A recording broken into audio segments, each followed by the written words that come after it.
খবর শুনছেন দুর্গাপুর সংবাদ চ্যানেল থেকে। আজ 20 তারিখ রবিবার। জানাবো আজকের বাছাই করা গুরুত্বপূর্ণ 10টি তাজা খবর। শুরুতেই হেডলাইন।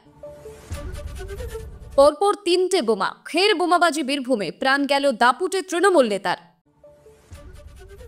21শে জুলাই কোন মঞ্চে থাকবেন জানিয়ে দিলেন দিলীপ।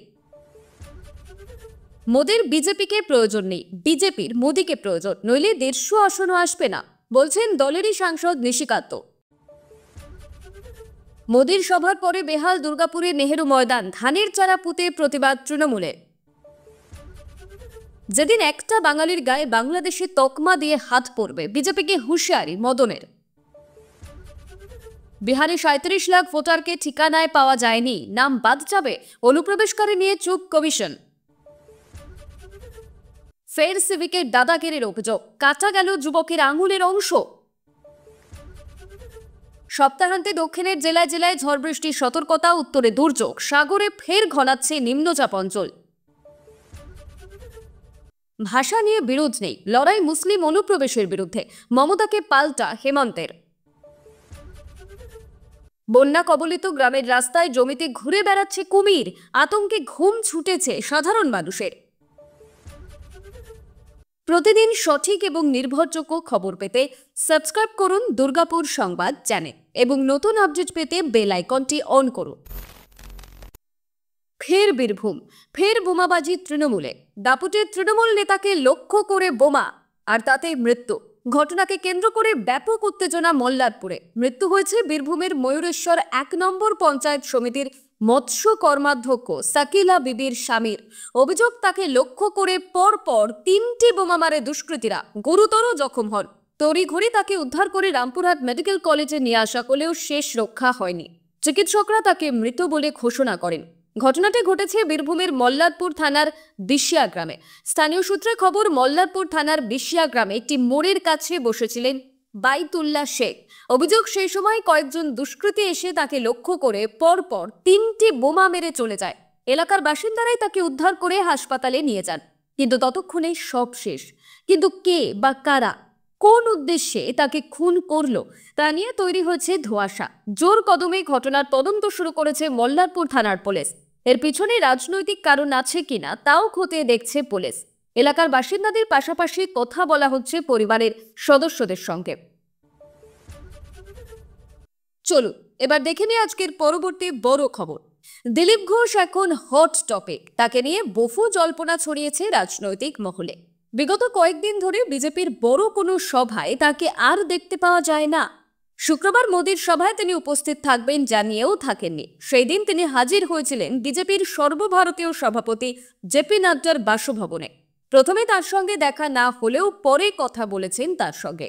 বেশ কয়েকদিন আগেই নিজেই জানিয়েছিলেন 21শে জুলাই বড় চমক রয়েছে। তারপর থেকেই জল্পনা আরও ছড়িয়েছে, তাহলে কি ফুল বদল করতে চলেছেন বঙ্গ বিজেপির এই নেতা?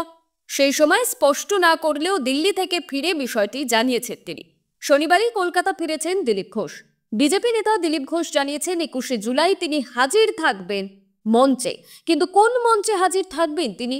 দিল্লি থেকে ফিরে এসে তিনি জানিয়েছেন 21শে জুলাই খড়গপুরে একটি বড় সভা রয়েছে। বাংলায় যে সকল বিজেপি কর্মী রাজনৈতিক হিংসায় মারা গিয়েছেন তাদের শ্রদ্ধা জানাতেই এই সভা হবে। ওই সভাতেই উপস্থিত থাকবেন তিনি। অর্থাৎ শহীদ দিবসের দিন তার দল বদলের জল্পনায় ইতি টেনেছেন দিলীপ ঘোষ। প্রধানমন্ত্রীর সভার দিনে দিল্লিতে বিশেষ কাজ নিয়ে গিয়েছিলেন দিলীপ। সেই সময় শোনা যাচ্ছিল নিজের ভাষা নিয়ন্ত্রণ রাখার বার্তা দিতেই তাকে ডেকে পাঠানো হয়েছে। এদিন ফিরে আসার পর তিনি জানিয়েছেন সংগঠনের সঙ্গে বিস্তারিত আলোচনা হয়েছে। সর্বভারতীয় সভাপতি তাকে ডেকে পাঠিয়েছিলেন এবং গুরুত্বপূর্ণ কারণেই তাকে ডেকে পাঠানো হয়েছে। রাজনৈতিক হিংসার কারণে একাধিক বিজেপি কর্মীর মৃত্যু হয়েছে, তাদের প্রতি সম্মান জানাতেই সভা হবে খড়গপুরে। কলকাতায় শহীদ সমাবেশ করবে তৃণমূল। অন্যদিকে খড়গপুরে মৃত বিজেপি কর্মীদের শ্রদ্ধায় সভা করবে বিজেপি। চলুন এবার দেখে নিই আজকের পরবর্তী বড় খবর। নরেন্দ্র মোদীর নেতৃত্ব ছাড়া বিজেপির কোনো অস্তিত্বই থাকবে না, এই মর্মে বিস্ফোরক দাবি করলেন বিজেপির সাংসদ নিশিকান্ত দুবে। তিনি স্পষ্টভাবে জানিয়ে দিয়েছেন 2019 সালের লোকসভা ভোটেও বিজেপির মুখ হবেন মোদি, কারণ মোদিজি না থাকলে বিজেপি 150টি আসনও পাবে না। তার এই মন্তব্যে কার্যত দলের শীর্ষ নেতৃত্বকে অস্বস্তিতে ফেলেছে নিশিকান্ত। শুধু তাই নয়, যাকে অনেকেই মোদির উত্তরসূরি বলে ভাবছেন সেই যোগী আদিত্যনাথ, তাকেও কার্যত নাকচ করেছেন এই ঝাড়খণ্ডের সাংসদ। সংবাদ সংস্থা এএনআইকে দেওয়া সাক্ষাৎকারে নিশিকান্ত বলেন, রাজনৈতিক দলগুলি নির্দিষ্ট ব্যক্তিত্বের উপর নির্ভরশীল। দিল্লিতে আগামী 15 থেকে 20 বছর কোনো জায়গা নেই। মোদিজি না থাকলে বিজেপি 150টাও পাবে না। ফলে 2029 সালেও তাকেই নেতৃত্ব দিতে হবে। এই মন্তব্যে মোদির বিকল্প হিসেবেও কাউকে না দেখার বার্তা দিয়েছেন তিনি। আর তাতেই চাপে পড়েছে বিজেপির অন্তরের একাধিক গোষ্ঠী। কারণ মোদির বয়স ইতিমধ্যে 73 আর সংঘের 75। অবসরের নিয়ম অনুযায়ী আগামী লোকসভা ভোটে তার প্রার্থী হওয়াই নিয়ম অনুযায়ী অনুচিত। এই আবহে নিশিকান্তের বক্তব্য যে মোদির ব্যতিক্রমী মর্যাদা প্রতিষ্ঠার চেষ্টা, তা বলাই যায়। বিজেপি সাংসদ সাফ বলেছেন, বিজেপিকে মোদিজির প্রয়োজন নেই এটা বলা সহজ, কিন্তু বিজেপির বাঁচতে হলে মোদিজিকে দরকার, এটা অস্বীকার করার কোনো উপায় নেই। মোহন ভাগবতের সাম্প্রতিক 75 বয়স নীতি সংক্রান্ত বার্তার পরে এই মন্তব্য বিজেপির অন্তরে জোর বিতর্ক ছড়িয়েছে। বিশেষ করে যারা মোদির পরে নিজেদের জায়গা বানাতে চাইছেন তারা অস্বস্তিতে। এই মুহূর্তে বিজেপি যত না বিরোধীদের চাপে, তার চেয়ে বেশি চাপে নিজের ঘরের লোকের বক্তব্যেই, এটা স্পষ্ট হচ্ছে রাজনৈতিক মহলে। দুর্গাপুরের নেহেরু স্টেডিয়ামে প্রধানমন্ত্রীর সভার রেশ কাটতে না কাটতে শুরু হয়ে গিয়েছে রাজনৈতিক চর্চা।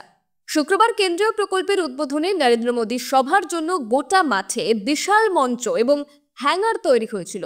মাঠ খোঁড়াখুড়ি করে সাজানো হয়েছিল জনসভার উপযোগী করে, কিন্তু দক্ষিণবঙ্গের টানা বৃষ্টিতে মাঠের পরিস্থিতি হয়ে পড়ে শোচনীয়। শনিবার সকাল থেকেই দেখা যায় মাঠের একাধিক অংশে গর্ত, জমা জল এবং কর্দমাক্ত পরিবেশ। সবুজ ঘাসের জায়গায় কাদায় ভরা মাঠ। এই অবস্থাতে শনিবার মাঠে সরেজমিনে যান তৃণমূলের পশ্চিম বর্ধমান জেলা সভাপতি তথা বিধায়ক নরেন্দ্রনাথ চক্রবর্তী। সঙ্গে ছিলেন দলের অন্যান্য কর্মী সমর্থকরাও। তারা মাঠে গিয়ে প্রতীকী প্রতিবাদে ধানের চারা পুঁতে বিক্ষোভ দেখান। তাদের দাবি, রঞ্জি ট্রফির মতন গুরুত্বপূর্ণ খেলা হয়েছে এই মাঠে, দুর্গাপুরের গর্ব এই স্টেডিয়াম, অথচ রাজনৈতিক সভার জন্য সব নষ্ট করে দেওয়া হলো। নরেন্দ্রনাথ বাবুর বক্তব্য, মাঠের যা অবস্থা হয়েছে তা অত্যন্ত লজ্জার। দুর্গাপুরের যে কোনো খালি মাঠে সভা করাই যেত। আমরা স্টিল অথরিটিকে চিঠি দিচ্ছি, দ্রুত আগের অবস্থায় ফিরিয়ে না দিলে বৃহত্তর আন্দোলনে যাব। এই ঘটনার প্রেক্ষিতে বিজেপির পাল্টা জবাব, এখনো 24 ঘন্টাও কাটেনি, মণ্ডপ খোলা চলছে। এর মধ্যে ধান রোপণ করতে মাঠে হাজির তৃণমূল নেতারা। কৃষিমন্ত্রী হওয়ার চেষ্টা করছেন বোধহয়, কটাক্ষ জেলা বিজেপি নেতা অভিজিৎ দত্তের। তবে রাজনৈতিক চাপানোতরের মাঝেও স্থানীয়দের বক্তব্য, এমন ঐতিহ্যবাহী মাঠ নষ্ট হলে তা সত্যি দুর্ভাগ্যজনক। এই খবরের পর সামনে আসছে আরো এক গুরুত্বপূর্ণ রিপোর্ট। 2026-এর বিধানসভা ভোটের আগে রাজনীতির অন্যতম প্রধান ইস্যু হয়ে উঠেছে বাংলাদেশে অনুপ্রবেশকারী বনাম বাঙালি হেনস্থা। এই দুই মেরু ইস্যুকে কেন্দ্র করে কার্যত জোড়া সুরে চলছে রাজনৈতিক আক্রমণ, পাল্টা আক্রমণ। সম্প্রতি কামারহাটির তৃণমূল বিধায়ক মদন মিত্র এক প্রস্তুতি সভায় হুঁশিয়ারি দিয়ে বলেন, বাংলা গান গাইতে পারে, বাংলা কবিতা লিখতে পারে, ভালোবাসতেও পারে, কিন্তু যদি কেউ মনে করেন বাঙালি প্রতিবাদ করতে জানে না, তবে ভুল করছেন। যেদিন একটা বাঙালির গায়ে বাংলাদেশি তকমা লাগবে, সেদিন তৃণমূল কর্মীরা মুঠো গুড়িয়ে দিতে তৈরি। এই বক্তব্যের জবাবে বিজেপি নেতা সজল ঘোষ বলেন, আমি মদন মিত্রর বক্তব্যের সঙ্গে একমত। বাঙালিকে বাংলাদেশি বলা যেমন অপমান, তেমনি বাংলাদেশে অনুপ্রবেশকারীদের ভারতীয় ভোটার বানানো অন্যায়। লাভলি খাতুনের মতন অনেক উদাহরণ রয়েছে। আমরা বাঙালিদের বিরুদ্ধে নই, তবে অনুপ্রবেশকারীদের বিরুদ্ধে সবার আগে। এই বিতর্কের আবহে দুর্গাপুরের সভা থেকে প্রধানমন্ত্রী নরেন্দ্র মোদী বলেন, বাংলার অস্মিতা রক্ষায় বিজেপি লড়াই করছে, অনুপ্রবেশকারীর বিরুদ্ধে কড়া ব্যবস্থা নেওয়া হয়েছে। এর পাল্টা তৃণমূল দাবি করছে বিজেপি শাসিত রাজ্যে বাংলাভাষীদের ওপর লাগাতার হেনস্থা চলছে। রাজনীতির ভাষায় স্পষ্ট, একদিকে বিজেপির নাগরিকত্ব এবং অনুপ্রবেশ বিরোধী অবস্থান, অন্যদিকে তৃণমূলের বাঙালি পরিচয় এবং সংস্কৃতি রক্ষার লড়াই। দুই পক্ষের এই জোড়া ইস্যু ঘিরে ক্রমশ উত্তপ্ত হচ্ছে রাজ্য রাজনীতি। বিহারে ভোটার তালিকার হালনাগাদ নিয়ে শুরু হয়েছে জোর রাজনৈতিক বিতর্ক। নির্বাচন কমিশনের তথ্য অনুযায়ী এখনো পর্যন্ত প্রায় 36,89,000 ভোটারকে তাদের ঠিকানায় পাওয়া যাচ্ছে না। ভোটার সংখ্যা যেখানে 7,89,00,000-এরও বেশি, সেখানে এই সংখ্যাটা যথেষ্ট উদ্বেগজনক। এখন প্রশ্ন উঠছে, এই নামগুলো কি ভোটার তালিকা থেকে বাদ যাবে? বিস্ময়ের প্রশ্ন, কমিশনের প্রেস বিজ্ঞপ্তিতে অনুপ্রবেশকারী বা নাগরিকত্ব যাচাইয়ের কোনো উল্লেখ নেই। অথচ কয়েকদিন আগেই কমিশনের একাংশই দাবি করেছিল তালিকায় নেপালি, বাংলাদেশি, আফগান এবং রোহিঙ্গা নাগরিকের নাম রয়েছে, সংখ্যা প্রায় ৩৯ লক্ষ। লিখিত বিবৃতিতে সেই কথার চিহ্ন মাত্র না থাকায় রাজনৈতিক মহলে তৈরি হয়েছে ধোঁয়াশা। অনুমান, সুপ্রিম কোর্টের নজরদারির কারণেই কমিশন এখন ব্যাকফুটে। এই পরিস্থিতিতে সরব তৃণমূল দলের বক্তব্য, কমিশনকে নাগরিকপঞ্জির কাজ করছে। পরিযায়ী শ্রমিকরা যারা বাইরে কাজ করছেন তাদের ঠিকানায় নাম না পেলে নাম কেটে দেওয়া হবে। এটা গোপনে এনআরসি চালু করার নামান্তর। তৃণমূল নেতারা আরো বলেন, প্রথমে বিজেপি এই বিষয়ে হালনাগাদ কার্যক্রমকে স্বাগত জানিয়েছিল, এখন তারাও বলছে বৈধ নাগরিকদের নাম বাদ যেতে পারে। তাহলে পরিকল্পনাটা ঠিক কি? নির্বাচন থেকে সাধারণ মানুষকে বাদ দেওয়ার চেষ্টা? নির্বাচন কমিশনের ভূমিকা নিয়ে প্রশ্ন ছুড়ে বিরোধীরা বলছে, দেশের সবচেয়ে দরিদ্র, প্রান্তিক এবং পরিযায়ী অংশের নাগরিকদের প্রতি কি এটাই আচরণ? 28 জুলাই সুপ্রিম কোর্টের রায় কমিশনের দায়িত্ব ঠিকভাবে নির্ধারণ হবে বলেই মনে করছেন রাজনৈতিক বিশ্লেষকরা। পূর্ব বর্ধমানের সমুদ্রগড় রেল স্টেশনে ঘটল হাড় হিম করা ঘটনা। এক যুবকের অভিযোগ, স্টেশনে দাঁড়িয়ে নিজের মোবাইল দেখছিলেন তিনি। সে সময় আচমকাই এক জিআরপির সিভিক ভলেন্টিয়ার এসে তার হাত থেকে মোবাইল ফোনটি কেড়ে নেয়। পরে জোর করে তাকে স্টেশনে ওয়েটিং রুমে নিয়ে যাওয়ার চেষ্টা করা হয়।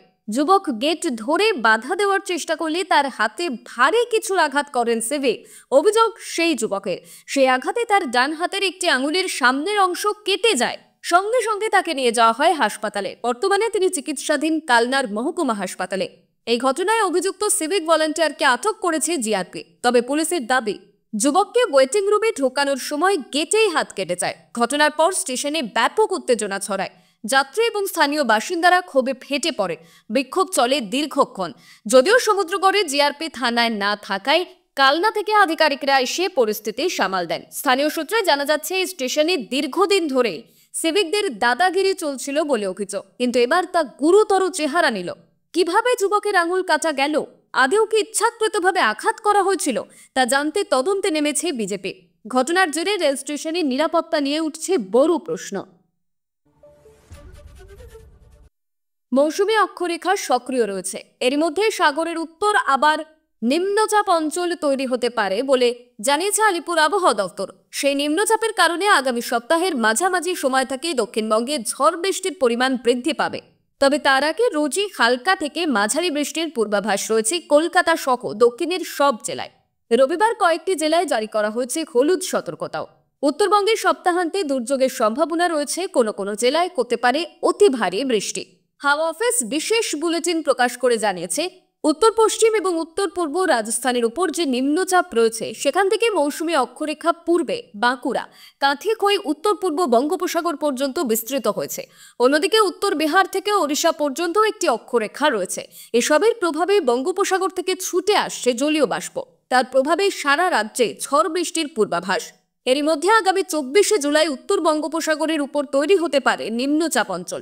তার প্রভাবে 23 জুলাই আগামী বুধবার থেকে দক্ষিণের জেলাগুলিতে ঝড় বৃষ্টির পরিমাণ বৃদ্ধি পেতে পারে। অসমে বাঙালিদের বেছিয়ে বেছিয়ে হেনস্থার অভিযোগে সরব হলেন মুখ্যমন্ত্রী মমতা বন্দ্যোপাধ্যায়। শনিবার সকালে সোশ্যাল মিডিয়ায় তিনি লিখেন, বাংলাদেশের দ্বিতীয় বৃহত্তম কথ্য ভাষা, অসমেও তা গুরুত্বপূর্ণ। মাতৃভাষার জন্য হেনস্থা, অসাংবিধানিক এবং বৈষম্যমূলক আচরণ। অসমে বিজেপি সীমা লঙ্ঘন করছে। বিভেদমূলক এজেন্ডার বিরুদ্ধে অসমবাসী রুখে দাঁড়ার। যারা নিজেদের পরিচয় এবং মাতৃভাষার জন্য লড়ছেন, আমি তাদের পাশে আছি। তৃণমূল নেত্রীর এই মন্তব্যের পরে পাল্টা প্রতিক্রিয়া দিলেন অসমের মুখ্যমন্ত্রী হেমন্ত বিশ্ব শর্মা। তিনি বলেন, প্রিয় দিদি, অসমে আমরা ভাষার ভিত্তিতে কারো বিরুদ্ধে লড়ছি না। আমাদের লড়াই বেআইনি অনুপ্রবেশের বিরুদ্ধে, যা বিপজ্জনকভাবে জনসংখ্যার ভারসাম্য বদলে দিচ্ছে। অনেক জেলাতে হিন্দুরা সংখ্যালঘু হয়ে যাচ্ছেন। হেমন্তের দাবি, এটা রাজনীতির প্রশ্ন নয়, অসমের ভূমি, সংস্কৃতি এবং অস্মিতা রক্ষার লড়াই। এখানে অসমিয়া, বাংলা, হিন্দি, বড়ো সব ভাষার সহাবস্থান রয়েছে। ভাষার বিভাজন নয়, আমাদের সমস্যা অনুপ্রবেশে। সেটা বুঝেই মুখ্যমন্ত্রীর প্রতিক্রিয়া দেওয়া উচিত। এরপরেই মমতাকে কটাক্ষ করে হেমন্ত বলেন, অসম যখন নিজের অস্তিত্ব রক্ষার লড়াই লড়ছে, আপনি সেখানে বাঙালি পরিচয়ের সঙ্গে আপোষ করছেন। শুধু ভোট ব্যাংক রক্ষার জন্য বেআইনি অনুপ্রবেশকারীদের উৎসাহ দিচ্ছেন। একটি বিশেষ ধর্মের তোষণ করছেন। অসমের মুখ্যমন্ত্রীর কটাক্ষ, এই নীরবতা জাতীয় সংহতির পরিপন্থী, ভারতের একতা, সংস্কৃতি এবং আত্মপরিচয়ের বিরুদ্ধে। বাঙালির নিরাপত্তা বনাম অনুপ্রবেশ শিশু, দুই রাজ্যের মধ্যে রাজনৈতিক চর্চা আরও এক ধাপ বাড়ল। এবার জানিয়ে দেব আজকের সর্বশেষ খবর। ওড়িশার কেন্দ্রপাড়া জেলায় টানা ভারী বৃষ্টির জেরে ভয়াবহ আকার নিচ্ছে বন্যা। ব্রাহ্মণী এবং কানি নদীর জল ঢুকে পড়েছে একাধিক গ্রামে। পাট্টামুন্ডাই ব্লক এবং চোডলকাটা সহ বিস্তীর্ণ এলাকা জলের তলায়। শুধু জলই নয়, এই পরিস্থিতিতে গ্রামবাসীদের আতঙ্ক আরও বাড়িয়েছে কুমিরের উপদ্রব। সোশ্যাল মিডিয়ায় ছড়িয়ে পড়েছে একাধিক ভিডিও, যেখানে দেখা গিয়েছে গ্রামের রাস্তায় বা ডুবে যাওয়া ক্ষেতে দিব্যে সাঁতার কাটছে কুমির। স্বাভাবিকভাবেই সন্ধ্যার পর কেউ আর ঘর থেকে বেরোচ্ছে না। যদিও এখনো পর্যন্ত কুমিরের হামলার কোনো খবর নেই, তবে আতঙ্ক ছড়িয়েছে চরমে। বন দপ্তরের পক্ষ থেকে গ্রামবাসীদের সতর্ক করা হয়েছে বন্যার জলে না নামতে এবং কুমির এবং বিষাক্ত সাপের বিষয়ে সতর্ক থাকতেও বলা হয়েছে। জেলায় চলছে ত্রাণ কাজ। 30টিরও বেশি বন্যা কবলিত গ্রামে পৌঁছানো হচ্ছে শুকনো খাবার এবং পানীয় জল। অপরদিকে স্কুলের প্রভাব পড়েছে বন্যার। রাস্তা জলমগ্ন হওয়ায় বহু শিক্ষক ছাত্র স্কুলে পৌঁছতে পারছে না, বন্ধ রয়েছে বহু স্কুল। রিপোর্ট বলছে অন্তত 30টি গ্রাম বহির্বিশ্বের সঙ্গে কার্যত বিচ্ছিন্ন। ঘরবাড়ি, স্কুল, হাসপাতালেও জল ঢুকেছে। অনেক পরিবার গবাদি পশু নিয়ে উঁচু জমিতে আশ্রয় নিয়েছে। উদ্বেগ আরও বাড়িয়েছে আবহাওয়া দপ্তর। তার পূর্বাভাস, 24শে জুলাই বঙ্গোপসাগরে তৈরি হতে পারে নতুন নিম্নচাপ। 23 তারিখ থেকে ওড়িশার উপকূল এবং উত্তরাঞ্চলে ফের ভারী বৃষ্টি হতে পারে। এতে পরিস্থিতির আরও অবনতি হতে পারে বলেই আশঙ্কা। এতক্ষণ খবর শুনছিলেন দুর্গাপুর সংবাদ চ্যানেল থেকে। খবর আজকের মতন এই পর্যন্তই। খবরগুলো আপনার কেমন লাগলো অবশ্যই কমেন্ট করে জানাবেন এবং নিয়মিত সঠিক খবর শোনার জন্য দুর্গাপুর সংবাদ চ্যানেলটিকে সাবস্ক্রাইব করে রাখুন। দেখা হচ্ছে পরবর্তী ভিডিওতে। ধন্যবাদ।